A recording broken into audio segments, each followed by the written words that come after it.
محمد صلى الله عليه وسلم وشر الأمور محدثاتها وكل محدثة بدعة وكل بدعة ضلالة وكل ضلالة في النار.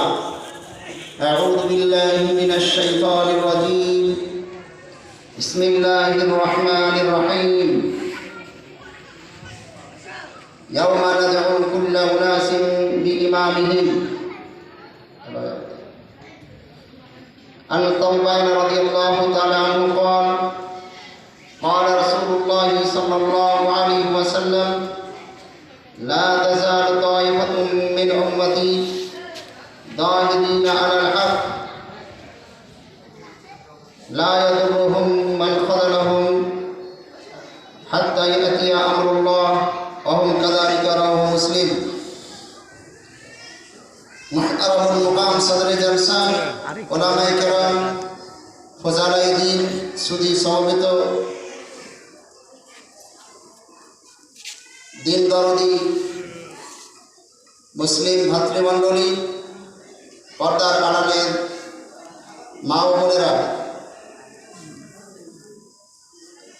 आजकेर এই সভা যেটা জলঙ্গি ব্লক জমিয়তে আহলে হাদিসের পক্ষ থেকে আয়োজিত কর্মী ও দাওয়াতি সভা। জমিয়তে আহলে হাদিস পশ্চিম বাংলার পক্ষ থেকে আমাদের কর্মসূচি গ্রহণ করা হয়েছে। প্রত্যেক ব্লকে ব্লকে, তারপরে গ্রাম থেকে গ্রামান্তর অর্থাৎ মোকামি সর্বস্তরের কর্মীদের নিয়ে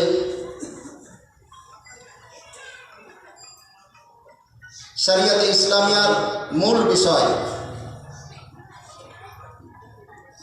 রাসূলুল্লাহ সাল্লাল্লাহু আলাইহি ওয়াসাল্লামের প্রেরণের মূল উদ্দেশ্য এ বিষয়ে সজাগ করা। এর ধারাবাহিকতা চলছে বিগত 2 মাস থেকে।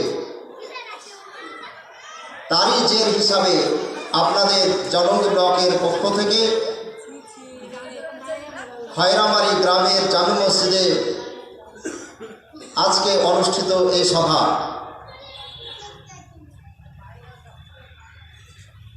সম্মানিত উপস্থিতি, আমরা জানি আমরা আহলে হাদিস ঘরের ছেলে। আহলে হাদিস এই কথাটা অনেকে বলেন, আবার কোনো এলাকাতে ফরাজি বলা হয়। আপনাদের এদিকে ফরাজি বলে সম্ভবত নাকি? হ্যাঁ, ফরাজিও বলে। বেদাতীদের পক্ষ থেকে একটা কটাক্ষ স্বরূপ ভাষা থাকে আহলে হাদিসদেরকে ওয়াহাবি, যদিও সেটা প্রকৃত অর্থে ছিল মুহাম্মাদি। তো যাই হোক, ওয়াহাবি বলুন, ফরাজি বলুন, আহলুল হাদিস বলুন, একই আদর্শের ব্যক্তিদেরকে এই নামে ডাকা হয় আমাদের দেশে।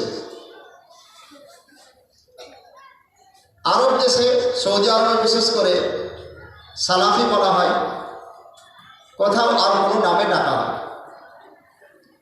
তা আমরা যে আহলে হাদিস বা আহলুল হাদিস,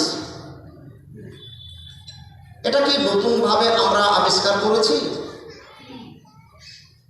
না এটা কখন থেকে কিভাবে এটা চলে আসলো এই ধারাবাহিকতা? আমাদের একটু জানার বিষয় আছে। আহলে হাদিস কি, কারা? আহলে হাদিস কি জিনিস? এদের উদ্দেশ্য কি? এরা কি করতে চায়? এসব প্রশ্নের উত্তর আপনার আমার একজন আহলুল হাদিস হিসাবে জেনে রাখা দরকার। তবে একদিনের আলোচনায় সব কথা তো মনে থাকে না, এটাই স্বাভাবিক। আপনাকে চেষ্টা চালাতে হবে, বই পুস্তক পড়তে হবে, বিভিন্ন ইসলামিক স্কলার যারা আছে তাদের আলোচনা শুনতে হবে। তো বলছিলাম আহলুল হাদিস বা আহলে হাদিস এর একটু ব্যাখ্যা আমরা করি। আহলে হাদিস কাদেরকে বলা হয়? ফার্সি সম্বন্ধ পদে আহলে হাদিস, আরবি সম্বন্ধ পদে আহলুল হাদিস, আবিধানিক অর্থ কোরআন এবং হাদিসের অনুসারী, পরিভাষায় পবিত্র কোরআন এবং সহিহ হাদিসের নিরপেক্ষ অনুসারী। পবিত্র কোরআন এবং সহিহ হাদিসের নিরপেক্ষ অনুসারী আহলুল হাদিসের পারিভাষিক অর্থ। তাহলে আহলুল হাদিস বলতে আমরা আজে বাজে বিষয় না, যারা কোরআন এবং সহিহ হাদিসের নিঃশর্ত অনুসরণ করবে তারাই হবে আহলুল হাদিস। রাসূলুল্লাহ সাল্লাল্লাহু আলাইহি ওয়াসাল্লামের জীবনের সমস্ত হাদিসগুলিকে, যা সহিহ সনদ দ্বারা প্রমাণিত, সাহাবায়ে কেরামদের সুন্নাতকে জামাতের যারা অনুসরণ করে, অর্থাৎ রাসূলুল্লাহ সাল্লাল্লাহু আলাইহি ওয়াসাল্লামের সুন্নাত এবং সাহাবীগণের জামাতের যারা অনুসরণ করে তাদেরকে বলা হয় আহলুস সুন্নাহ ওয়াল জামাআহ। আহলুস সুন্নাহ ওয়াল জামাত, আহলুল হাদিস কোরআন এবং সহিহ হাদিসের নিরপেক্ষ অনুসারী। আহলুস সুন্নাহ ওয়াল জামাত রাসূলুল্লাহ সাল্লাল্লাহু আলাইহি ওয়াসাল্লামের সুন্নাত, সাহাবীগণের জামাতের যারা অনুসারী তারাই হচ্ছে আহলে সুন্নাত ওয়াল জামাত। বিষয়টা একেবারে একই জিনিস, পার্থক্য নেই। কোরআন এবং সহিহ সুন্নাত যারা অনুসারী আহলুল হাদিস, রাসূলুল্লাহ সাল্লাল্লাহু আলাইহি ওয়াসাল্লামের সুন্নাত, সাহাবীগণের জামাত একই জিনিস, তার অনুসারীকে আহলুস সুন্নাহ ওয়াল জামাত বলা হয়। আহলে হাদিস কারা হলো? যারা জীবনের সর্বক্ষেত্রে সর্বাবস্থায় রাসূলুল্লাহ সাল্লাল্লাহু আলাইহি ওয়াসাল্লামের সুন্নাতকে, তার আদর্শকে বাস্তবায়নের সচেষ্ট ভূমিকা পালন করবে, সচেষ্ট থাকবেন সর্বদা, তিনি হবেন আহলে হাদিস। আহলে হাদিসের প্রথম সারির ব্যক্তি সাহাবায়ে কেরাম। তখন থেকে আহলে হাদিসের সূত্র তখন থেকে চলে আসছে, অর্থাৎ সাহাবায়ে কেরামরা নিঃশর্তভাবে নিরপেক্ষভাবে কোরআন এবং সহিহ সুন্নাহর উপরে আমল করেছে, কাজে তারাই প্রথম সারির আহলে হাদিস। সাহাবায়ে কেরামরা একে অপরকে আহলুল হাদিস বলে আখ্যায়িত করতেন। আর সাহাবায়ে কেরামরা নিজেরাই একে অপরকে আহলুল হাদিস বলতেন। বিশিষ্ট বিশিষ্ট তাবেঈদের নাম আমরা দেখতে পাই ইতিহাসের পাতায়, যারা সাহাবায়ে কেরামদের জামাতকে আহলুল হাদিস তাই বলতেন। বিশেষ করে আবু সাঈদ খুদরি রাদিয়াল্লাহু তাআলা আনহুর বিশিষ্ট এক উল্লেখযোগ্য হাদিস। আবু সাঈদ খুদরি রাদিয়াল্লাহু তাআলা আনহু মুসলিম কোন যুবককে দেখলে বলতেন, মারহাবাম বিওসিয়াতি রাসূলিল্লাহি সাল্লাল্লাহু আলাইহি ওয়াসাল্লাম, আমারনা রাসূলুল্লাহি সাল্লাল্লাহু আলাইহি ওয়াসাল্লাম আন নুওয়াসসিয়ালাকুম ফিল মাজলিস ওয়া আন নুফাহিমাকুমুল হাদিস লিআন্নাকুম কুলুফুনা ওয়া আহলুল হাদিস বা'দানা। আবু সাঈদ খুদরি রাদিয়াল্লাহু তাআলা আনহু কোন মুসলিম যুবককে দেখলে তাকে স্বাগতম জানিয়ে বলতেন, হে মুসলিম যুবক, তোমাকে স্বাগতম, তোমাকে ওয়েলকাম জানাচ্ছি, তোমাকে শুভেচ্ছা জ্ঞাপন করছি এই জন্য যে নবী মুহাম্মদুর রাসূলুল্লাহ সাল্লাল্লাহু আলাইহি ওয়াসাল্লাম আমাদেরকে উপদেশ করেছেন, আদেশ দিয়েছেন, আমাদেরকে ওসিয়ত করেছেন, আমরা যেন তোমাদের মতো যুবকগুলিকে থাকার ব্যবস্থা করে দিই, মজলিস তোমাদের জন্য প্রশস্ত করে দিই এবং তোমাদেরকে হাদিস শিক্ষা দান করি, হাদিসকে বুঝিয়ে দিই যথাযথভাবে। কারণ তোমরাই হচ্ছে আমাদের উত্তরসূরি বংশধর, আমাদের পরবর্তী আহলুল হাদিস। আবু সাঈদ খুদরি মুসলিম যুবকগুলিকে দেখতে পেরে আল্লাহর নবীর উপদেশের কথা উল্লেখ করে এইভাবে তাদেরকে বলতেন, তোমরা আমাদের পরবর্তী বংশধর, তোমরাই আমাদের পরবর্তী আহলুল হাদিস। এই হাদিস থেকে স্পষ্টতে বোঝা যায় যে সাহাবায়ে কেরাম তারা নিজেরাই একে অপরকে আহলুল হাদিস বলতেন। আবু হুরায়রা রাদিয়াল্লাহু তাআলা আনহুকে অন্যান্য সাহাবীরা আহলুল হাদিস বলতেন, অর্থাৎ হাদিসেরই অনুসারে আবু হুরায়রা এত হাদিস মুখস্থ করেছিলেন, এত হাদিস বর্ণনা করেছেন, আবু হুরায়রাকে আহলুল হাদিস বলা হতো। আহলুল হাদিস নামটা এই বিশেষ মানে বিশেষণ, একটা বিশেষণ, একটা উপাধি বলতে পারেন, একটা টাইটেল বলতে পারেন, একটা লাকাব, বিশেষ গুণের নাম, এটা এক বৈশিষ্ট্যের নাম। আহলে হাদিস কোনো ব্যক্তিরও নাম নয়, আহলে হাদিস কাজের নাম, আমলের নাম। আহলে হাদিস এক বিশেষ গুণের নাম। ওই গুণ যদি তার মধ্যে থাকে সে আহলে হাদিস, আর সেই গুণ যদি না থাকে সে আহলে হাদিস নয়। এবার আপনি বলবেন মুসলিম তো আমি, আহলে হাদিস হওয়ার আবার কি দরকার আছে? আরে বাবা, সাহাবায়ে কেরাম নিজেরা একে অপরকে যদি আহলে হাদিস বলতে পারেন, তাবিঈন ইসলাম যারা, তারা যদি তাদের শিক্ষক সাহাবায়ে কেরামদেরকে আহলে হাদিস বলতে পারেন, বড় বড় আইম্মা কেরাম যদি আহলে হাদিস নাম তারা নিজে উল্লেখ করতে পারেন, আপনার আমার এত কুণ্ঠিত হওয়ার কারণটা আমি বুঝতে পারি না। গায়ের জ্বালা কেন? আহলুল হাদিস যুগে যুগে কালে কালে ছিল, আজও আছে, আগামী দিনেও থাকবে। আহলুল হাদিস নতুন করে দুনিয়ায় আকাশ থেকে এসে পড়েনি। আপনারা জানেন আহলুল হাদিস যদি আমরা একটু বিশ্লেষণ করি, ওই যে হাদিস রাসূল সাল্লাল্লাহু আলাইহি সাল্লাম আব্দুল্লাহ বিন ওমর, লম্বা চড়া বড় হাদিস আছে। আল্লাহ রাসূল সাল্লাল্লাহু আলাইহি সাল্লাম বলেন, ইন্না বানি ইসরাঈল তাফাররাকাত সিনতাইনি ওয়া সাবিঈনা মিল্লাতান। বানি ইসরাঈল সম্প্রদায় তারা ৭২ দলে বিভক্ত হয়েছিল। ওয়া সাতাত্তারু উম্মতি আলা সালাসি ওয়া সাবিঈনা মিল্লাতান কুল্লুহুম ফিন্নার ইল্লা মিল্লাতুন ওয়াহিদা। আমার উম্মত ৭৩ দলে বিভক্ত হবে, প্রত্যেকটাই সকলেই যাবে জাহান্নাম, ইল্লা মিল্লাতুন ওয়াহিদা, শুধুমাত্র একটি দল, একটি জামাত, বাকি আর ৭২টি যাবে জাহান্নাম। আল্লাহ রাসূল সাহাবায়ে কেরামদের ভাষণ দিয়ে জানিয়ে দিলেন, বানি ইসরাঈলের মধ্যে ৭২ দলে বিভক্ত হয়েছিল, আমার উম্মতের মধ্যে ৭৩টি ফিরকা হবে, ৭২টি যাবে জাহান্নাম, একটি মাত্র দল তারা যাবে জান্নাত। সাহাবায়ে কেরাম জিজ্ঞাসা করলেন, তারা কারা ইয়া রাসূলুল্লাহ? যারা নাজাত বা মুক্তি পেতে পারে, নাজি, ফিরকায়ে নাজিয়া বা মুক্তিপ্রাপ্ত দল তারা কারা? যারা জাহান্নাম যাবে না, যারা জান্নাত পাবে তারা কারা? আল্লাহ রাসূল সেদিন জানিয়েছেন, মা আনা আলাইহি ওয়া আসহাবি, আমি এবং তোমরা, আমি এবং আমার সাহাবারা যে আদর্শের উপরে আছে প্রতিষ্ঠিত, সেই আদর্শকে ফলো করে, তার উপরে আমল করে, সেই সুন্নাতকে বাস্তবায়ন করে যারা দুনিয়া থেকে বিদায় নেবে, তারাই হবে মুক্তিপ্রাপ্ত দল, তারাই হবে জান্নাতি দল, বাকি সব জাহান্নামে। আপনার কাছে প্রশ্ন, নিজেকে প্রশ্ন করুন, যারা মনে করেন মাযহাব মানা ফরজ, মাযহাব মানতেই হবে, তারা একবার প্রশ্ন করুন তো, আল্লাহর নবী কোন মাযহাব মেনেছিল? প্রশ্ন আসে কিনা? আল্লাহ নবী বলছেন সবগুলি জাহান্নাম যাবে, ৭৩টা মধ্যে সবগুলি জাহান্নাম যাবে, একটি মাত্র জান্নাতে। তারা কারা?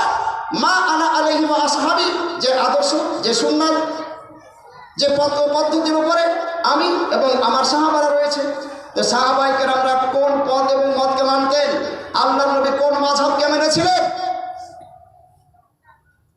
আল্লাহর নবীর আলাদা কোনো হানাফি, শাফিঈ, মালিকি, হাম্বলি, দেওবন্দি, অমুক তমুক এসব মাযহাব ছিল নাকি? আল্লাহ রাসূল ইসলামকে মেনেছেন। আহলে হাদিসদের মাযহাব ইসলাম, আহলে হাদিসদের মাযহাব ইসলাম, এদের দ্বিতীয় কোনো মাযহাব নেই। আল্লাহ রাসূল এবং তার সাহাবায়ে কেরাম যে আদর্শের উপরে ছিলেন, অন্য রেওয়ায়েতে আলিয়াম, আজকের দিনে অর্থাৎ রাসূলের জামানায় সাহাবায়ে কেরাম আল্লাহর নবী যে আদর্শ দিয়ে গেছেন, রেখে গেছেন, সেই আদর্শ, সেই পথ মত পদ্ধতিকে যারা ফলো করবে, যারা মান্যতা দিবে, তার প্রতি আমল করবে, তারাই শুধুমাত্র জান্নাত যাবে, বাকি আর সব জাহান্নাম। আল্লাহ রাসূল সাল্লাল্লাহু আলাইহি ওয়াসাল্লাম সেটা জানালেন। এই ফিরকায়ে নাজিয়া, মুক্তিপ্রাপ্ত দল, এই বিষয়ে এবার আইম্মায়ে কেরাম, বড় বড় মুহাদ্দিসিন, বড় বড় মুফাসসিরিন কেরাম, তাদের মতগুলি যদি আমরা দেখতে পাই, তারা কি বলতে চেয়েছেন? ফেরকায়ে নাজিয়া, মুক্তিপ্রাপ্ত দল, জান্নাতি দল কারা? আপনারা জানেন, ইমাম বুখারীর নাম আপনারা শুনেছেন। ইমাম বুখারীর শিক্ষক আলী ইবনুল মাদিনী, ইমাম বুখারীর শিক্ষক, তিনি বলেন ফেরকায়ে নাজিয়া, মুক্তিপ্রাপ্ত দল, হুম ইনদে আহলুল হাদিস, নাজাত প্রাপ্ত দল, মুক্তিপ্রাপ্ত দল, জান্নাতি দল আমার নিকটে আহলুল হাদিস ছাড়া আর কেউ নয়। ইমাম বুখারীর শিক্ষক আলী ইবনুল মাদিনী তিনি বলছেন, আল্লাহ রাসূল যে বলেছেন একটা দল জান্নাতে যাবে, সেই দলটি হলো আমার নিকটে আহলুল হাদিস, যারা কোরআন এবং সহিহ হাদিসের নিঃশর্ত অনুসারী। আচ্ছা বলেন, কোনো মানুষ যদি কোরআন এবং সহিহ হাদিসকে পরিপূর্ণভাবে আমল করে, ও জান্নাত যাবে না তো কোথায় যাবে? কার জন্য জান্নাত? তাহলে আহলুল হাদিস মানেই তো হলো এটা, যে কোরআন এবং সহিহ হাদিসের নিরপেক্ষ অনুসারী, কোনো পক্ষপাত নয়, টানা হিচড়া করে না। আজকের দিনের মোড়ল মাতব্বরের আমিনবার প্রধানেরা বিচার করতে গেলে যেমন নিজের লোকের টানটানে, এরকম না, তরফদারি করে নয়, কোরআন হাদিস মানছে, কোরআন এবং সহিহ হাদিস নিরপেক্ষভাবে, নিঃশর্তভাবে। এই কোরআন এবং সহিহ হাদিসকে যারা জীবনের প্রত্যেকটা ক্ষেত্রে নিঃশর্তভাবে মেনে চলবে, আল্লাহ এদেরকে তো জান্নাত দেবে না, কাকে দেবে? এই জন্য তো বলছেন আলী ইবনুল মাদানী, তারা জান্নাত যারা যাবে, আল্লাহ রাসূলের ভাষায় ৭২টি দল জাহান্নাম, একটি দল মাত্র যাবে জান্নাত, তারা হলো আমার নিকটে আহলুল হাদিস ছাড়া আর কেউ নয়। ইমাম বুখারী রাহমাতুল্লাহ আলাইহি তিনিও তার শিক্ষকের এই কথাটিকে সাপোর্ট করেছেন, তিনিও সেটাই বলেছেন। অর্থাৎ ইমাম বুখারীও বলছেন জান্নাত যাওয়ার লোক একটাই দল, তারা হলো আহলুল হাদিস। আপনারা শুনেছেন ইমাম আবু দাউদের কথা। ইমাম আবু দাউদ, বুখারী মুসলিম, তারপরে আবু দাউদ, এ আবু দাউদের লেখক সংকলক, তিনি বলছেন লাউলা হাদিহিল ইসাবা লাম দারাসুল ইসলাম, এই দলটি অর্থাৎ আহলুল হাদিস যদি না থাকতো, ইসলাম কবে মিটে যেত, কবে দুনিয়া থেকে ইসলাম সমূলে বিনষ্ট হয়ে যেত, ইসলামের চিহ্ন থাকতো না, মুছে যেত। লাউলা হাদিহিল ইসাবা ইয়ানি আনি আহলুল হাদিস লাম দারাসুল ইসলাম, আহলুল হাদিস যদি পৃথিবীতে না থাকতো, তাহলে ইসলাম দুনিয়া থেকে মিটে যেত। আপনারা জানেন, একটা সময় ভারতবর্ষের মাটিতে ইমরানা কাণ্ড বিহারের, তার শ্বশুর তার সাথে বলাৎকার করে, ধর্ষণ করে, সেই কাণ্ডটিকে নিয়ে দারুল উলুম দেওবন্দের কাছ থেকে ফতোয়া তলব করা হয়। তারা তখন বলেছিল ওই মেয়েটা তার স্বামীর জন্য হারাম হয়ে গেছে, ওই স্ত্রী তার স্বামীর জন্য হারাম হয়ে গেছে, যেহেতু শ্বশুর ধর্ষণ করেছে, কাজেই মেয়েটা হারাম। নাউজুবিল্লাহ মিন যালিক। আরে হাদিসে স্পষ্ট। আর তখনই বুঝলেন কিনা, যত রকমের মিডিয়া একেবারে ইসলামকে তুচ্ছ তাচ্ছিল্য, হেন কথা ছিল না যা ব্যবহার করেনি। মানবতা বিরোধী, সমাজ বিরোধী, কল্যাণ বিমুখ ইসলাম, মানবিকতার এক পরিপন্থী, এ ধর্ম সমাজে চলে না, ইসলামের বিরুদ্ধে কথা বলার সুযোগ পেয়েছে ওই যে মাঝহাবি ফতোয়ার কারণে। মাঝহাবি ফতোয়ার কারণে উঠে পড়ে লেগেছিল। মিডিয়া সেদিন তুলে ধরেছিল আসল কথা, আহলে হাদিসরা সেটাই সাপোর্ট করেছিল। ওই মেয়েটা তার স্বামীর জন্য হারাম হয়নি, তার শ্বশুর তাকে বলাৎকার করেছে, ধর্ষণ করেছে, তার জন্য শ্বশুরকে মারা হবে, পাথর রজম করা হবে, ইসলামের আইন। শ্বশুর দুনিয়াতে বেঁচে থাকতে পারে না, তার ওয়ালিল আহেরে হাজার, হাদিসের ভাষা ওয়ালিল আহেরে হাজার, আল হাজার অনিল আহের, ব্যভিচারীর জন্য, বলাৎকারীর জন্য, ধর্ষকের জন্য রয়েছে পাথর।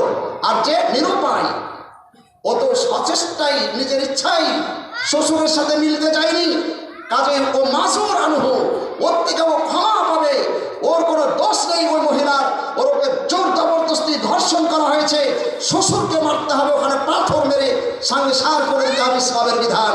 আর মেয়েটা যা ছিল তাই থাকবে, ওর স্ত্রী, ওর স্বামী, তারা থাকবে, ওদের জন্য হালাল হবে না, হারাম হবে না। যদি আহলে হাদিস ভারতবর্ষে না থাকতো, তাহলে সেই দিন ইসলামকে মুছে দেওয়ার কোনো হাতিয়ার পেত এই তো সেদিন কিছুদিন আগে দেখলাম 3 তালাকের ফতোয়া নিয়ে যখন ভারতবর্ষের সরকারের পক্ষ থেকে 3 তালাককে একসঙ্গে হারাম করা হলো, মাথা ব্যথা হয়ে গেল মাঝহাবিদের। আহলে হাদিসদের পক্ষ থেকে সরকারকে সেই সুপ্রিম কোর্টে স্মারকলিপি লিখে দেওয়া হয়েছিল তালাকের বিস্তারিত নিয়মাবলী, তালাক খোলা, ম্যারেজ, এই সমস্ত বিষয়ে বিস্তারিত একটা স্মারকলিপি জমিয়তে আহলে হাদিসের পক্ষ থেকে সুপ্রিম কোর্ট বিচারপতির কাছে দেওয়া হয়েছিল। এই হচ্ছে ইসলামের আসল চিত্র। তালাকের ব্যাপারে, খোলার ব্যাপার বা ডিভোর্সের ব্যাপারে আসল চিত্র হচ্ছে এটা ইসলামের বিধান। বাকি ওগুলা ফেকার মশলা, যেটা ইসলামের সাথে কোনো সম্পর্ক নেই। একই সাথে 3 তালাক আমরা তো মানি না। একই সাথে 3 তালাক দিলে একটাই তালাক হয়, এমনকি হাইজ অবস্থায় তালাক দিলে সেই তালাক গ্রহণযোগ্য হয় না। এটাও তো আমরা জানি। তালাকে বেদি তুমি বলো, তোমার ফেকার কিতাবে লেখা আছে তালাকে বেদি। ঋতু অবস্থায় তালাক দিলে তালাক হারাম তুমি বলো, আবার ওটাকে কি করে সাপোর্ট করে না গ্রহণ করে নাও? হারাম কাজ আর একটা জিনিসকে হারাম করতে পারে না, হালাল কাজ হালাল করে, হারামই থাকে।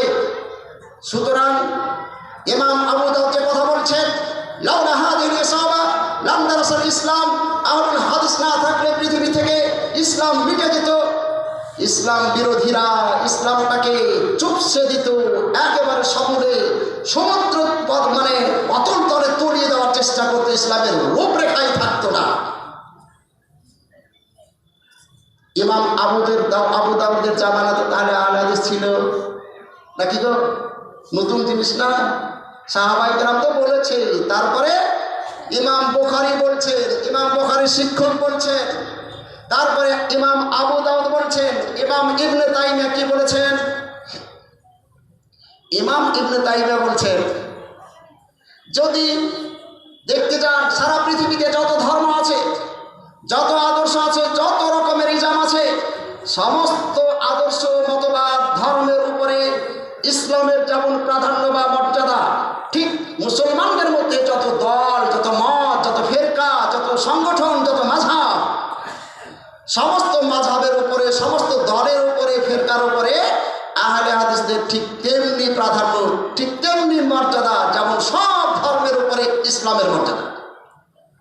সব ধর্মের লোকেদের উপর যেমন মুসলমানদের প্রাধান্য, মুসলমানদের মধ্যে যত দল ও মত আছে, সব মত দলের উপরে আহলে হাদিসদের প্রাধান্য বা মর্যাদা। কে বলছেন? ইমাম ইবনে তাইমিয়া। আচ্ছা, তাবেঈ, বিশিষ্ট একজন তাবেঈ, বিশিষ্ট তাবেঈ আব্দুল্লাহ বিন মুবারক নাম শুনেছেন? খুব কালো চেহারা ছিল, বিশাল লম্বা ঘটনা শুনেন আপনারা। ওই খেজুর বাগানে ছিল, গাছ খেজুর একটা নিয়ে এসে তো না না না ও খেজুর একটা পেরে নিয়েছে, যা সুস্বাদু নয়, অমুক নয়, তমুক, মেলা কিছু ঘটনা। জীবনে কোনোদিন ওই গাছের ফল খেয়েই দেখেনি, তো ভালো মন্দ কি বুঝবে? ঘটনা আব্দুল্লাহ বিন মুবারকের। আর আব্দুল্লাহ বিন মুবারকের আরো বিশাল বিশাল ঘটনা আছে ইতিহাসে। সে আব্দুল্লাহ বিন মুবারক তিনি বলছেন, ফিরকায়ে নাজিয়া যদি আহলে হাদিস ছাড়া আর কেউ হয়, এটা আমি বলতেই পারবো না। ফিরকায়ে নাজিয়া মুক্তিপ্রাপ্ত দল, ৭৩ মধ্যে একটা জান্নাত যাবে, সে দল আহলে হাদিস ছাড়া আমার কাছে আর কিছু না। আরে এত গেল ইমাম আবু হানিফার প্রধান শিক্ষক বা ছাত্র, ইমাম আবু হানিফার দুইজন খাস ছাত্র ছিল, আবু ইউসুফ এবং মুহাম্মদ।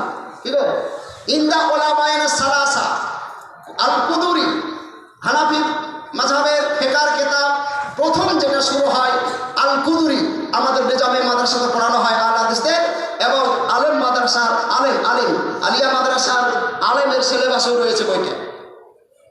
আল কুদুরিতে দেখবেন অনেক জায়গাতে আছে ইন্দা উলামায়ে সালাসা, আমাদের 3 ইমামের কাছে এই মত, আমাদের 3 ইমামের এই মত।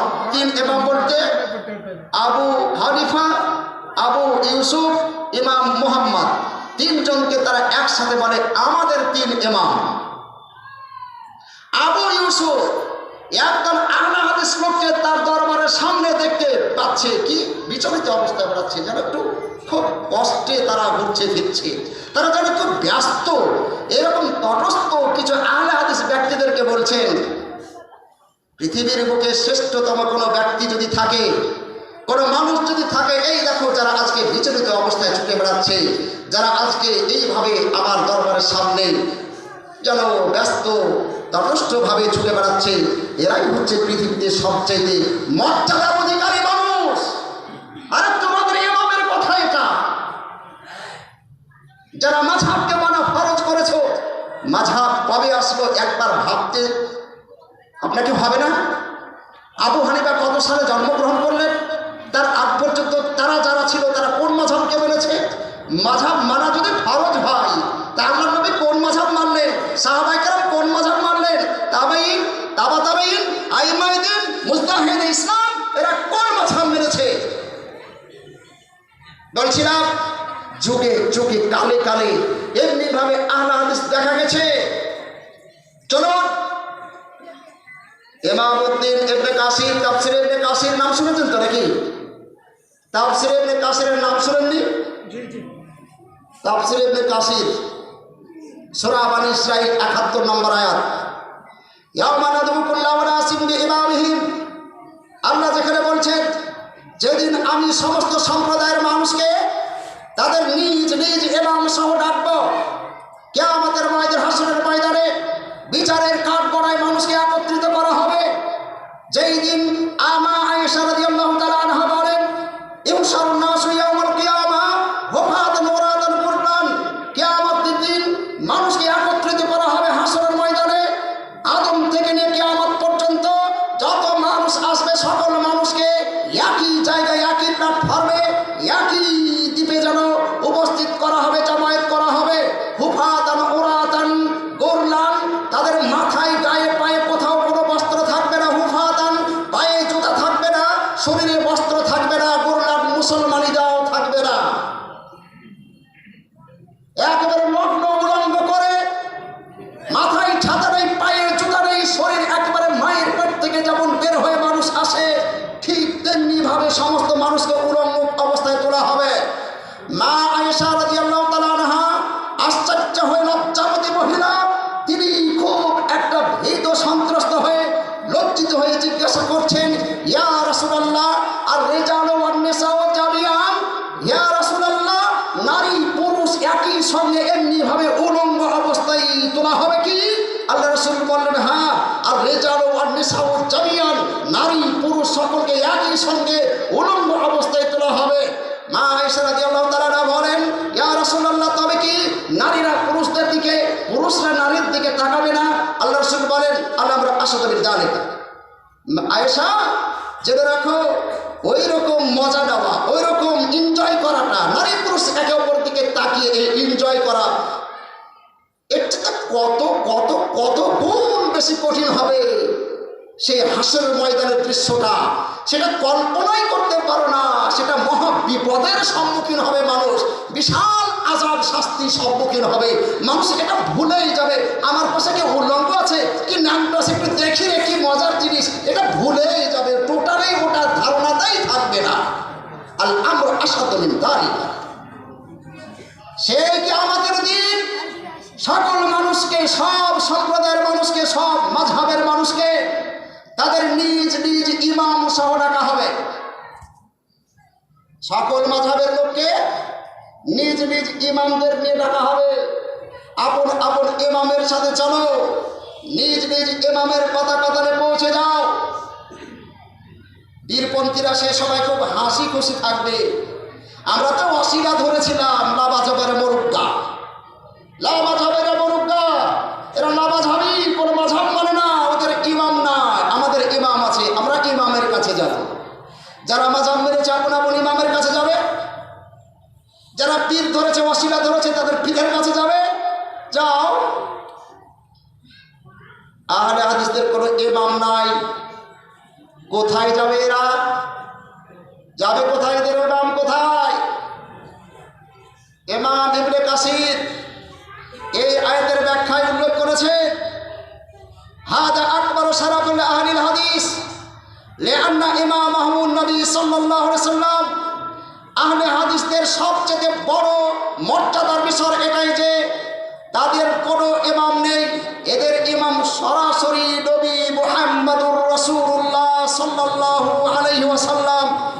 বলেন সুবহানাল্লাহ।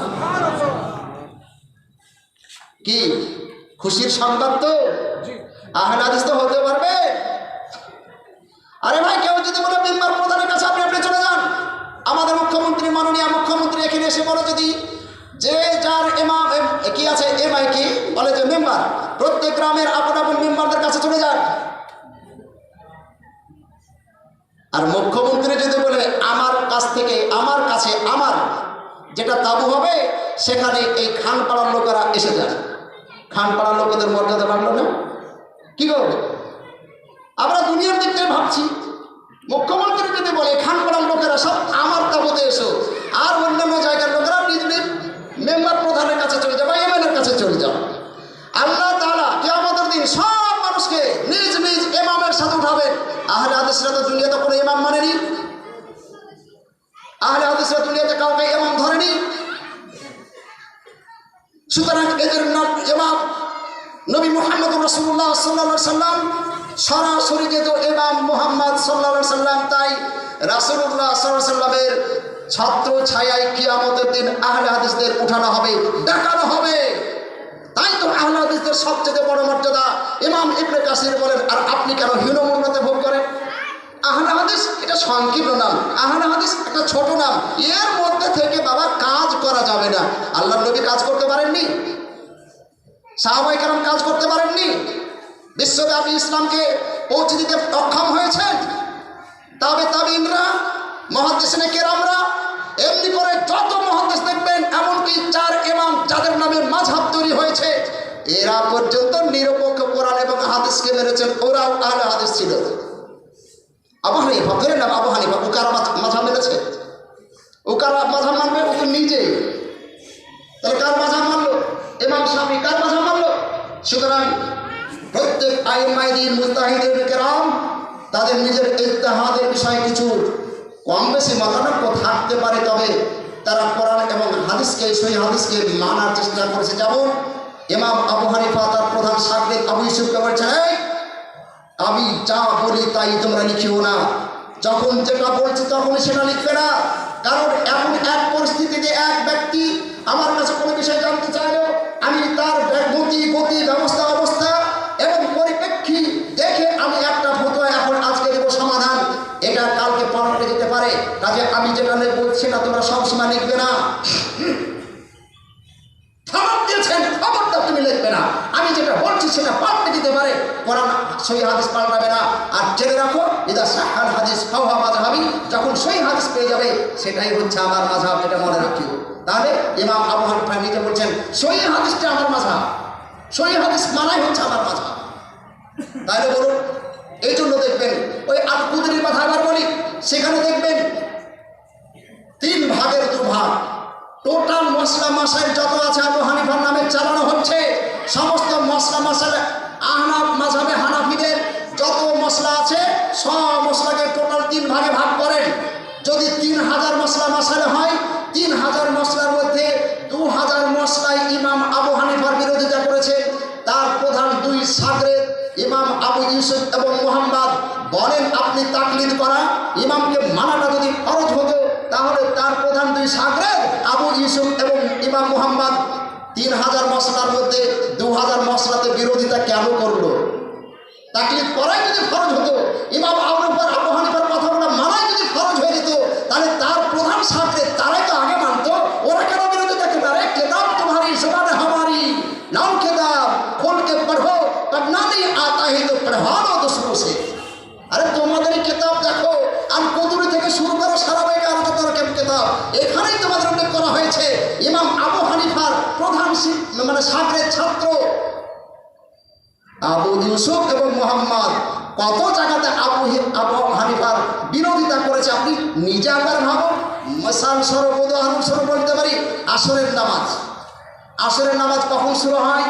ঘড়িতে তখন ছিল না, হাদিসে যেটা বলা হয়েছে, যে কোনো কাঠি ধরুন, এটা একটা কাঠি স্ট্যান্ড, এটার সমপরিমাণ যখন ছায়া হয়, আসলি ছায়া মানে খাড়া দুপুরে যতক্ষণে ছায়া আছে ওই ছায়াটা ঠিক মাথার উপরে এরকম যখন সূর্য, তখন এর একটা ছায়া থাকবে। এই ছায়াটা বাদ দিয়ে যে ছায়াটা যখনই ছায়া এইটার সমান হয়ে যাবে, এই লম্বাটা এতখানি হয়ে গেল ছায়াটা, জোহরের নামাজের টাইম শেষ, আসর শুরু। কে বলছে? আমরা এটা পালন করি। আহলে হাদিসদের আমলে এটা হাদিসে তাই আছে। আবু হানিফার নামে চালানো হচ্ছে যে এক কাঠি নয়, দুই কাঠি হবে। আর ওইখানে ইমাম মুহাম্মদ এবং আবু হানিফা একই, ইমাম মুহাম্মদ এবং আবু ইউসুফ, ওরা বলছে এক কাঠি যখন হয়ে যাবে তখনই আসর শুরু। এক কাঠি যখন হয়ে যাবে তখন আসর শুরু, জোহর শেষ। আর আবু হানিফার নামে বলছে দুই কাঠি যখন হবে তখন জোহর শেষ, আসর শুরু। তোমরা কেন মানো দুজনকে ছাড়ো? একজনের ফতোয়া কেন মানো, দুজনকে কেন মানো না? আরে দুনিয়ার নিয়ম হতে পারে মেজরিটি মাস্ট বি গ্যারান্টেড, না কি বলে গো ইংরেজি? আধিক্য যেখানে হবে, বেশি সংখ্যা যেখানে মত দেবে, সেটাই তো গ্যারান্টেড হবে। এটা গণতন্ত্রের বিষয়। তো দুই ইমাম বলছে যে দুই কাঠি নয়, এক কাঠি, আর এক ইমাম বলছে যে দুই কাঠি। তোমরা এক কাঠি ছেড়ে দিলে দুই ইমামকে ছাড়ছো, এক ইমামকে মানছো। এইরকম অনেক মশলায়, 3 ভাগের 2 ভাগ মশলায় ইমাম আবু হানিফার বিরোধিতা করেছেন তার প্রধান 2 শাগরেদ। সুতরাং এখান থেকে বোঝা যাচ্ছে তাকলিদ তারা করেনি, আমরা করছি এখনকার বর্তমান মানুষ। বলার কথা এখানে আহলে হাদিস কারা হবে? আমরা তো সব এলাকার মানুষ। আহলে হাদিস খয়রামারি গ্রাম, বিশাল গ্রাম আহলে হাদিস, আরো বিভিন্ন এলাকায় বিভিন্ন জায়গায় আহলে হাদিস আছে। হ্যাঁ আছে। আহলে হাদিস কাকে বলে এটা পরে আসছি। তাদের সিফাত গুণাবলী কেমন হবে? বলছিলাম আবু হানিফা জন্মগ্রহণ করলেন 80 হিজরিতে। 80 হিজরিতে জন্ম লাভ। লেখাপড়া করতে করতে করতে তার ছাত্র শাগরেদ বাড়তে বাড়তে সময় 40 বছরের আগে একটা মানুষের বিস্তার লাভ হয় না, প্রসিদ্ধি লাভ করতে পারে না। ইমাম আবু হানিফার জন্ম 80 হিজরিতে, আরও 40 বছর যুক্ত করলে তবেই তার মতাদর্শ, আদর্শ, ফতোয়া, ফারায়েজ গোটা পৃথিবী ব্যাপী ছড়াতে সময় লাগবে কমপক্ষে 40 বছর, তা না হলে সম্ভব হয় না। সুতরাং ইমাম আবু হানিফার জন্মের 40 বছর, আর জন্ম হয়েছে 80 হিজরিতে, অর্থাৎ 120 হিজরি পর্যন্ত। সেই সময়কার মানুষেরা কাদের কোন মাযহাবের অনুসারী ছিল? মাযহাব মানা যদি ফরজ হয়, কোন মাযহাব তারা মেনেছিল? প্রশ্ন তাদের কাছে, যারা বলে মাযহাব ফরজ, মাযহাব মানা ফরজ। ইমাম শাফির জন্ম হলো 150 বছর 150 হিজরিতে। ইমাম মালিকের জন্ম হলো 93 হিজরিতে। ইমাম আহমদ বিন হাম্বলের জন্ম হলো 164 হিজরিতে। এদের নামে যে মাযহাব হলো, নিশ্চয়ই তাদের জন্মের পরে তাদের শিক্ষা দীক্ষা, ফতোয়া, ফারায়েজ দুনিয়াব্যাপী তাদের প্রসিদ্ধি লাভ করার পরে, তাহলে তারা কোন মাযহাব মেনেছে এবং তাদের আগের লোকেরা কোন মাযহাব মেনেছে, এই প্রশ্ন কি আপনার অন্তরে জাগে না? আপনি কি বিবেককে প্রশ্ন করবেন না? তারা যদি কোনো মাযহাব না মেনে জান্নাত যেতে পারে, যেখানে আল্লাহ নবী বলছেন না আনা আলাইহি ওয়া আসহাবি, আমি এবং আমার সাহাবায়ে কেরাম যে মতাদর্শের উপরে, যে মত পদ্ধতি অবলম্বন করে টিকে আছি, এই পথ এবং মতকে, আদর্শকে, সুন্নাত পদ্ধতিকে যারা অবলম্বন করে বেঁচে থাকবে তারাই যাবে জান্নাতি। সুতরাং রাসূলুল্লাহ সাল্লাল্লাহু আলাইহি ওয়াসাল্লাম যে আদর্শ নিয়ে এসেছিলেন সেটা ইসলাম, আল্লাহর দেওয়া, মনোনীত, আল্লাহর দেওয়া, আল্লাহর পছন্দনীয় ইসলাম ধর্ম, সেটাকে তারা মেনেছে। আজীবন আহলে হাদিসদের মাযহাব ইসলাম ছাড়া আর কিছু নয়। আহলে হাদিসদের নামকরণ বিশেষভাবে দরকার কেন হলো? অনেক মানুষ বলে আহলে হাদিস বলবে কারণ আমি তো মুসলিম। আচ্ছা বলেন তো, যারা মক্কা থেকে মদিনা হিজরত করে গেছিল তাদেরকে কি বলে? মক্কা থেকে মদিনা যারা গেছিল তাদেরকে কি বলে বলেন? স্টেজে যারা আছেন এরা তো জানেন, আপনারা বলেন না কি বলে? মুহাজির। মক্কা থেকে যে সমস্ত মুসলমান আল্লাহর নবীর সাথে হিজরত করে মদিনা গেছিলেন তাদেরকে কি বলে? মুহাজির, হিজরতকারী। ঈমান নিয়ে দেশ ত্যাগ করে যারা চলে গেছিল তাদেরকে মুহাজির বলা হয়। তাহলে তাদেরকে মুহাজির বলা হয় কেন?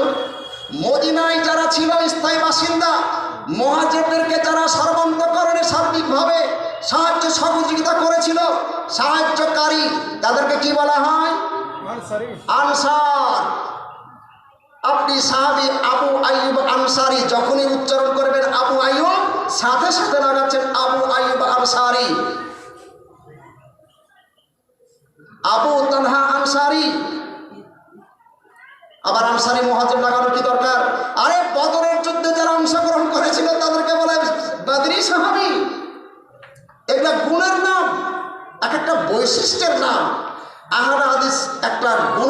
নাম, একটা বৈশিষ্ট্যের নাম, কোনো মাযহাবের নাম নয়।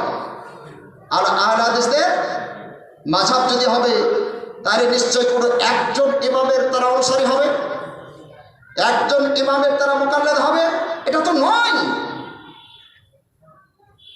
তাহলে আহলে হাদিস এটা গুণগত নাম, বৈশিষ্ট্যগত নাম, এটা সিফাতি নাম। এই নাম সাহাবা একরামদের যুগ থেকে এখনো পর্যন্ত চলে আসছে। বলছিলাম আহলে হাদিস এদের আকীদা কি? আহলে হাদিসদের আকীদা, আহলে হাদিস আকীদা তাওহীদের ব্যাপারে শিরকের বিরুদ্ধে আপোষহীন তাওহীদবাদী, শিরকের বিরুদ্ধে আপোষহীন তাওহীদবাদী। শিরকের সাথে কোনো আপোষ থাকবে না। আকীদার ক্ষেত্রে, আমলের ক্ষেত্রে চরমভাবে সুন্নাতের অনুসারী, আপোষহীনভাবে বেদাতের বিরোধী। আহলে হাদিসদের আকীদা সুন্নাতের ক্ষেত্রে, আমলের ক্ষেত্রে চরমভাবে বেদাতের বিরোধী এবং সুন্নাতের আপোষহীন আমলকারী। কোনো রকমের আপোষ নেই বেদাতের সাথে। আহলে হাদিসদের কোনো আপোষ নেই বেদাতের সাথে। আকীদাগত বিশ্বাস এটা, আমলগত বিশ্বাস এটা। আহলে হাদিস কারা হবে? আহলে হাদিসকে বাহ্যিক দৃষ্টিতে আপনি দেখতে পাবেন। চলুন, ইমাম শাফিঈ রাহমাতুল্লাহ আলাইহি, যার নামে একটা মাযহাব আছে, আহলে হাদিসদেরকে কোনো সভাতে শাফিঈও বলে দেয়, অজান্তে বলে শাফিঈ মাযহাবের লোক আহলে হাদিসদেরকে। মানে হানাফিদের সাথে যে বিরোধটা আমাদের বাহ্যিক দৃষ্টিতে, এই যে রাফুল ইয়াদান করা, জোরে আমিন বলা, এই সমস্ত কাজগুলা ইমাম শাফিঈর মত, এগুলা হানাফিদের সাথে বিরোধ। তাই বলে আহলে হাদিসদেরকে কোনো জায়গাতে শাফিঈ না, শাফিঈ না, শাফিঈর মাসলার সাথে অনেক বিরোধ আছে। তো বলছিলাম আহলে হাদিস তারাই হবে যাদের সামান্যতম, কম হোক বেশি হোক, কোনো প্রকারের মাদক দ্রব্য থাকবে না। আহলে হাদিস তারা হবে। আহলে হাদিসদের গুণ, আহলে হাদিসদের বাহ্যিক এগুলা চিত্র বা চিহ্ন পরিচিতি, আহলে হাদিসরা কম হোক বেশি হোক কোনো প্রকার মাদক দ্রব্য ও সেবন করবে না। বিড়ি, সিগারেট, গুটকা, পানপরা, তেরাঙ্গা, জর্দা, গুল, যাবতীয় যত রকমের এই মাদক দ্রব্য আছে, যত রকমের তামাক জাতীয় বস্তু আছে, সকল প্রকার এই মাদক দ্রব্য, তামাক জাতীয় বস্তু থেকে তারা বিরত থাকবে, দূরে থাকবে আহলে হাদিস। একজন মানুষ উগুল করে যায়, জর্দা খেয়ে যায়, গুটকা খেয়ে যায়, পানপরা খেয়ে যায়, ও যতই চাই কিছু করুক না কেন, ও আহলে হাদিস নয়। ইমাম শাফিঈর কথাটা বলছিলাম। ইমাম শাফিঈ রাহমাতুল্লাহ আলাইহি বলেন কি জানেন? ইদা রাআইতু রাজুলাম মিন আহলিল হাদিস কাআন্নী রাআইতু রাসূলুল্লাহি সাল্লাল্লাহু আলাইহি ওয়াসাল্লাম হাইয়া। ইমাম শাফিঈ যার নামে মাযহাব, ইমাম শাফিঈ তিনি বলেন, আমি যখন কোনো আহলুল হাদিস ব্যক্তিকে দেখি, কোনো আহলে হাদিস মানুষকে যখন দেখি, তখন মনে হয় যেন রাসূলুল্লাহ সাল্লাল্লাহু আলাইহি সাল্লামকে জীবন্ত দেখি। অর্থাৎ আল্লাহ রাসূল সাল্লাল্লাহু আলাইহি সাল্লামের চরিত্রটা, তার আদর্শটা একজন আহলে হাদিস মানুষের জীবনে জীবন্ত হয়ে ঘুরে বেড়াবে। আহলে হাদিসের জীবনে, আহলে হাদিসের আদর্শে, আহলে হাদিসের কর্মে, আহলে হাদিসের কাজে, কথায়, চলনে, বলনে, শয়নে, স্বপনে, সর্বাবস্থায়, লেনদেন, আদান প্রদান, সর্বাবস্থায়, সব জায়গাতে নবী মুহাম্মদুর রাসূলুল্লাহ সাল্লাল্লাহু আলাইহি সাল্লামের আদর্শটা যেন তার জীবনে জীবন্ত হয়ে ঘুরে বেড়াচ্ছে। আহলে হাদিস মানুষকে দেখে এইরকমটা মনে হয়। কে বলছেন? ইমাম শাফিঈ রাহমাতুল্লাহ আলাইহি। আহলে হাদিসকে স্বীকার করছেন ইমাম শাফিঈ রাহমাতুল্লাহ আলাইহি। এমনি করে শাহ মুহাদ্দিস উলিল্লাহ দেহলভী তার মতটা কি একবার দেখুন। যারা বলেন ভারতবর্ষের মাটিতে আহলে হাদিসরা হানাফি মাযহাবকে বড় করে তুলেছে, আরো প্রসিদ্ধ করেছে, শাহ মুহাদ্দিস উলিল্লাহ দেহলভীর কথা বলেন, তিনি কি বলেছেন আহলে হাদিস সম্পর্কে একবার বলুন। ভাবুন আপনারা। বলছিলাম আহলে হাদিস তাদের বাহ্যিক কিছু পরিচিতি, যেটা বলেছি, যাবতীয় তামাক এবং মাদক দ্রব্য থেকে দূরে থাকবে আহলে হাদিস। আহলে হাদিসের মাথা থেকে পা পর্যন্ত সবটাই জায়গাতে আল্লাহর নবীর সুন্নাতের প্রতিচ্ছবি ভেসে উঠবে। আহলে হাদিস দাড়ি চাচা হবে না। আল্লাহ নবী দাড়ি চাচিয়েছে, কেন আহলে হাদিস দাড়ি চাচবে? আহলে হাদিস কি মনে করে হয়? দাড়ি আল্লাহ নবী ছাড়েনি, আহলে হাদিস দাড়ি ছাড়া হবে না। আল্লাহ নবীর এই জামা প্যান্ট পায়জামা এইটার নিচে যায়নি, ঘুটনির নিচে যায়নি, গেলে পারে জাহান্নাম। রাসূল বলেন মা আসফালা মিনা কাবাইনি মিনাল ইজার ফিন্নার। যে ব্যক্তির এই ঘুটনির নিচে পায়জামার টাকনুর নিচে গেল, লুঙ্গি গেল, জুব্বা গেল, এখন বড় বড় বক্তারা বুঝলেন সারাদিন কি যে গায়ে দিয়ে বেড়ায় জানি না, স্টেজে উঠলে পড়ানো সেচুতে মেয়েদের প্রকার মতন আসছে সব ঢাকা। মাস ফালা মিনাল কাবাইনি মিনাল ইজার। আরে তোমার লুঙ্গি প্যান্ট পায়জামা জুব্বা যা কিছু তোমার কোটের নিচে গেল জাহান্নাম, সাথে সাথে জাহান্নাম। চুরি করলে জাহান্নাম, ও যেটা করলে জাহান্নাম, এই কথা বলা কি বললেন? চুরি করলে জাহান্নাম বলেন, হাত করতে হবে। চুরি যেটা করলে জাহান্নাম বলেননি, ওকে মারতে হবে, শাস্তি দিতে হবে। কিন্তু মাস ফালা মিনাল কাবাইনি ফিন্নার, যেটা লুঙ্গি পায়জামা জামা কাপড় পোশাক পুরুষ তোমার যেটাই পায়ের নিচে গেল ওর জাহান্নাম, গেলেই জাহান্নামী। আল্লাহ তার দিকে তাকাবেন না, পাপ থেকে ক্ষমা করবেন না, তার দিকে আল্লাহ পাপকে ক্ষমা করবেন না, জান্নাতে দেবেন না, রহমতের দিকে তাকাবেন না। কে আহলে হাদিস? এ হবে না। আহলে হাদিস, আহলুল হাদিস 5 ওয়াক্তের সালাতকে আউয়াল ওয়াক্তে পড়তে হবে, এটাই তারা আকীদা বিশ্বাস রাখে। 5 ওয়াক্তের নামাজ আউয়াল ওয়াক্তে আদায় করতে হবে, এটাই তাদের বিশ্বাস। আহলুল হাদিস, আহলুল হাদিস ইমামের পিছনে বায়াকে কি সর্বাবস্থায় সূরা ফাতিহা পড়বে, এটা তাদের বিশ্বাস। আহলুল হাদিস নামাজের মধ্যে রুকু সাজদা কওদ কায়দা নামাজের আরকান আহকামগুলি যথাযথভাবে পালন করবে, ধীর স্থিরভাবে পালন করবে, এটা হচ্ছে আহলে হাদিসদের আকীদা। এমনি করে অনেক বিশ্বাস, অনেক কাজ আছে যা বাহ্যিক দৃষ্টিতে আহলে হাদিসকে বোঝা যাবে। আহলে হাদিসের বাচ্চা কোনোদিন পণ নিয়ে বিয়ে করতে পারে না। আহলে হাদিসের বাড়িতে কোনোদিন ভাগ নট পিটানো হতে পারে না।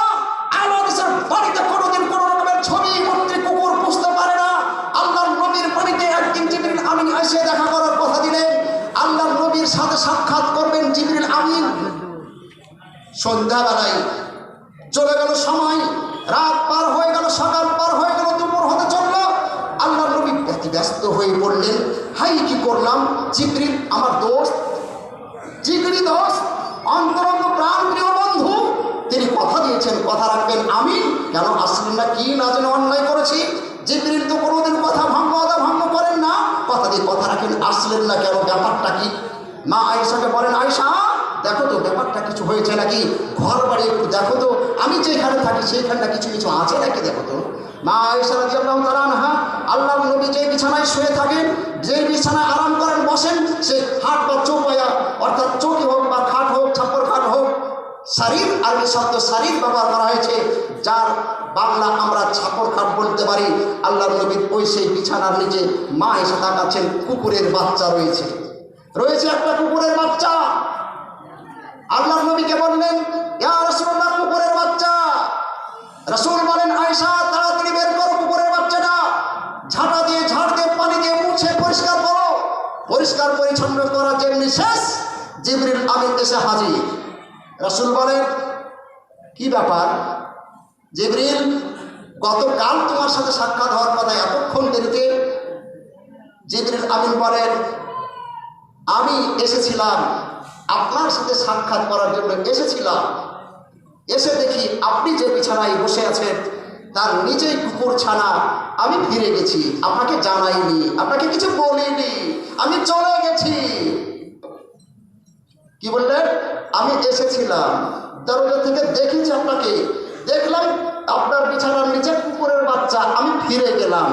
আল্লাহর নবী বলে, আলেমুল গায়েব। আমার কথা বুঝতে পারেননি? আল্লাহর নবী বলে আলেমুল গায়েব। তো জিবরিল তো আসলেন, দরজা থেকে ঘুরে গেলেন, ওটা দেখতে পাইলেন না?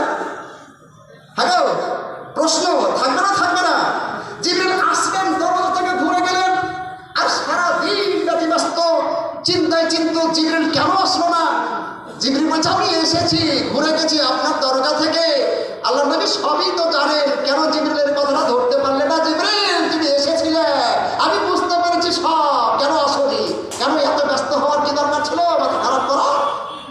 আপনি কিন্তু আলেমুল গায়েব, নাউজুবিল্লাহ আমি জানি আলেমুল গায়েব নন।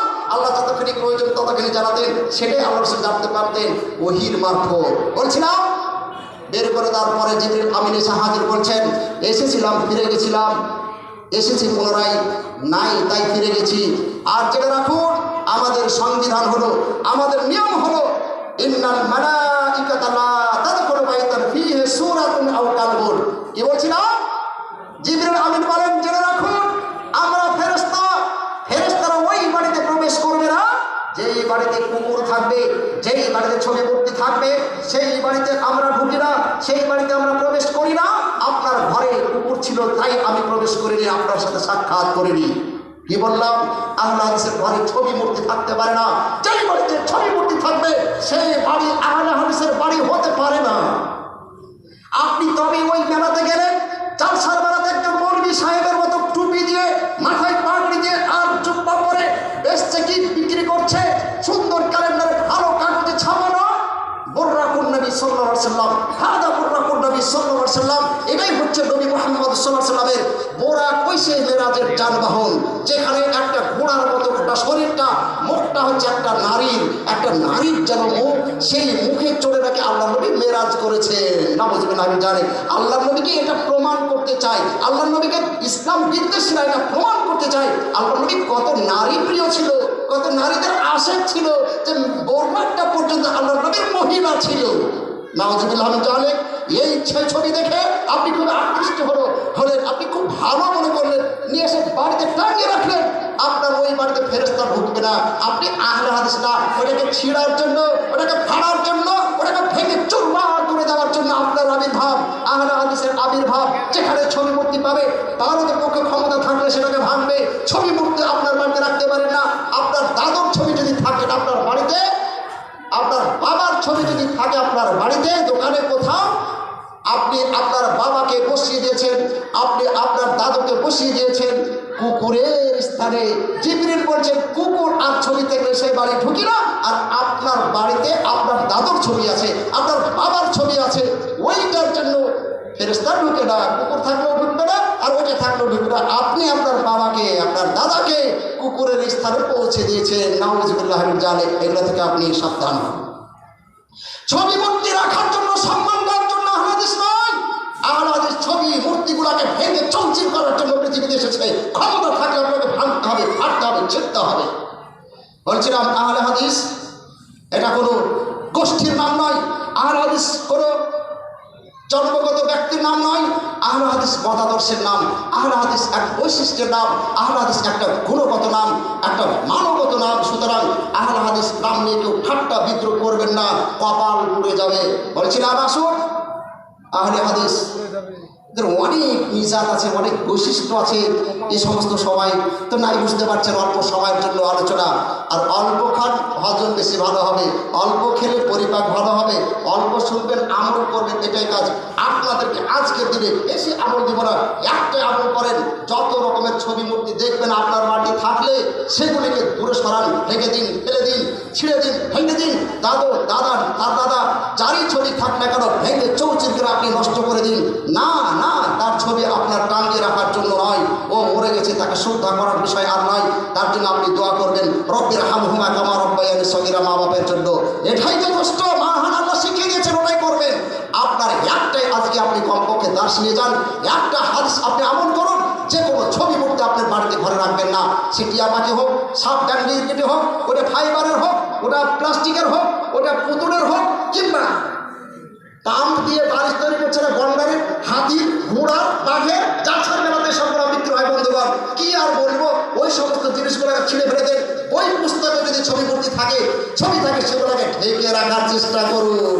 উন্মুক্ত থাকলেও আপনার ফেরেশতা সেই বাড়িতে আসবে না। ইচ্ছা করি তো আপনি যদি রাখেন টাঙ্গে সুন্দর করে কোনো ছবি ছাপাই এদিকে ওদিকে, ফেরেশতা আসবে না।